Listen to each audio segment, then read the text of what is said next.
5 people, including the patient, were seriously injured after the ambulance bearing number TR03 BU814 collided with the bike number TR07 A8842.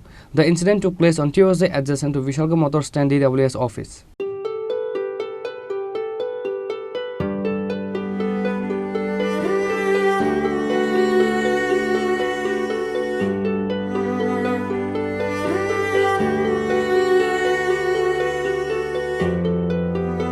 According to the details of the incident, on Tuesday afternoon, the ambulance carrying patients was heading towards Agatla GP Hospital from Shantir Bazar Sub-Divisional Hospital. However, the ambulance bearing number TR03 B0814 collided with the bike number TR07 A8842 after reaching at Bishalgarh near Motor Stand DWS office. 5 people, including the patients inside the ambulance, were seriously injured in the accident. Among the injured, Palas Rai, who was on the bike, and Parimal Nama, who was in the ambulance, were severely injured. After that, both the injured were taken to Hapania Hospital and later shifted to GV Hospital.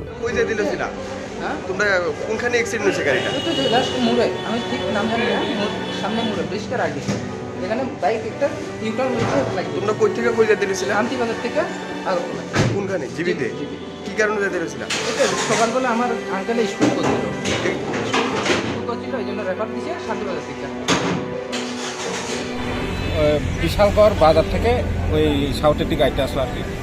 এটা মুখোমুখি আছে না, বাইকটা আসলে মারুতির মধ্যে বাড়ি দিছে, মানে অ্যাম্বুলেন্সের মধ্যে। আচ্ছা, কোন জায়গাতে ঘটনা?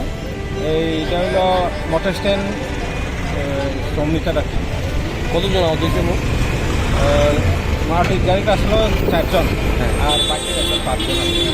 মারুতি গাড়িতে যে রুগীরা আসলো তারা মানে কীভাবে নেওয়া হয়েছে এখান থেকে? তারা ফায়ার সার্ভিস আছে না, তারা নেওয়া হয়েছে বিশালগড় হাসপাতালে আছে।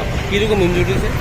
তারা মোটামুটি ইনজুরি হয়েছে। একজন বাইকেরটা তো মুখে সুখে লাগছে, আর যারা অ্যাম্বুলেন্সের ড্রাইভারটা মাথা একটু খাচ্ছে, আর রুগীরাও প্রচণ্ড ব্যথা হয়েছে। মানে আপনি কী শুনছেন, কার দোষ ছিল এখানে? এটা তো বাইকটা আছে না, মারুতির ভ্যানের মধ্যে লাগছে, মারুতির মধ্যে না। The police rushed to the news on receiving the information. Later, the police seized both the bike and the ambulance. Reported by Ashish from Bishalgarh, Chini, Khorang.